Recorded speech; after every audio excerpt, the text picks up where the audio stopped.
கிட்ஸ்க்கு என்ன snack back பண்ணுறதுன்னு யோசிச்சுட்டு இருந்தீங்கன்னா, இல்லை நீங்கள் கடையில் வாங்குறதுக்கு யோசிச்சிங்கன்னா, இதை வந்து நீங்கள் ட்ரை பண்ணி பார்க்கலாம். பனானா சாக்கோ சிப் மஃபின்ஸ் ரொம்ப சாஃப்டாக உள்ள மாய்ஸ்ட்டாக இருக்கும். எப்படி பண்ணுறதுன்னு பார்க்கலாம்.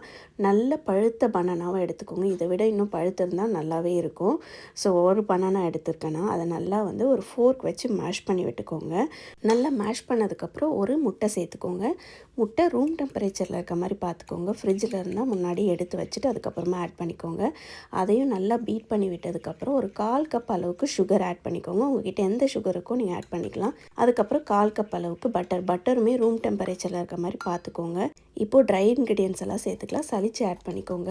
ஃப்ளோர் வந்து 1 கப் எடுத்திருக்கேன். உங்களுக்கு மைதா வேணும்னா மைதா, இல்லைன்னா வந்து வீட் கூட ஆட் பண்ணிக்கலாம். நீங்கள் 1/2 டீஸ்பூன் அளவுக்கு சால்ட், 1/2 டீஸ்பூனுக்கு பேக்கிங் சோடா. இதை கட் அண்ட் ஃபோல்ட் மெத்தடில் நல்லா ஜென்டலாக வந்துட்டு மிக்ஸ் பண்ணுங்கள். மிக்ஸ் பண்ணதுக்கப்புறமா ஒரு 1/2 டீஸ்பூன் அளவுக்கு வெனிலா எக்ஸ்ட்ராக்ட், சாக்கோ சிப்ஸ் வந்து ஒரு 1/4 கப் ஆட் பண்ணியிருக்கேன். என்கிட்ட சிப்ஸ் இல்லாதனால வந்து சாக்லேட்டை கட் பண்ணி போட்டிருக்கேன். டார்க் சாக்லேட் தான் போட்டிருக்கேன். இப்போ இதை வந்துட்டு நம்ம மோல்டில் ஊற்றி வச்சிடலாம். உங்களுக்கு கப் கேக்காக வேணும்னாலும் இந்த மாதிரி கப் கேக் மோல்டில் போட்டுக்கலாம். இல்லை ஃபுல்லாக கேக்காகவே வேணும்னாலும் கேக் டின்னில் நீங்கள் ஊற்றிக்கலாம். மாவு ஊற்றுறதுக்கு முன்னாடியே ஒரு 10 மினிட்ஸ் அவனை ப்ரீ ஹீட் பண்ணி வச்சுருங்க. இப்போ ப்ரீ ஹீட் ஆன அவனில் 18 to 20 மினிட்ஸ் 180 டிகிரிக்கு வச்சு பேக் பண்ணி எடுத்துக்கோங்க. கரெக்டாக இருக்கும். டூத் பிக் டெஸ்ட் பண்ணிக்கோங்க. So I'll see in the next one. What makes you happy. By.